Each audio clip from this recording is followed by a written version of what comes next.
అడవిలో ఇద్దరు ఫ్రెండ్స్ వెళ్తూ ఉంటారు. అలా వెళుతూ ఉన్నప్పుడు వాళ్ళకి పులి గాండ్రింపు వినిపిస్తుంది. వెంటనే ఒకడు పక్కనే ఉన్న చెట్టు ఎక్కేస్తాడు. ఇంకొక అబ్బాయి ఎలా తప్పించుకోవాలో తెలియక నేల మీద పడుకుండిపోతాడు. నేల మీద పడుకున్న వాడి దగ్గరికి పులి వెళ్ళి స్మెల్ చూస్తుంది. వాడు ఊపిరి కాసేపు ఆపుతాడు.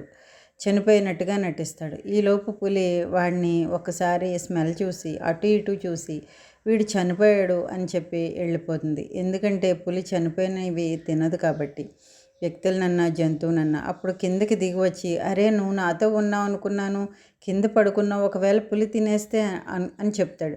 నమ్మకంగా ఉండే ఫ్రెండ్స్, నమ్మక ద్రోహం చేసిన ఫ్రెండ్స్ పక్కన ఉండే కన్నా ఆ పులికి ఆహారంగా అయిపోతే మంచిది అని చెప్పి ఒంటరిగా అడవిలోకి నడుచుకుంటూ వెళ్ళిపోతాడు. మళ్ళీ ఇంకొకసారి పులి గాండ్రింపు వినిపిస్తుంది.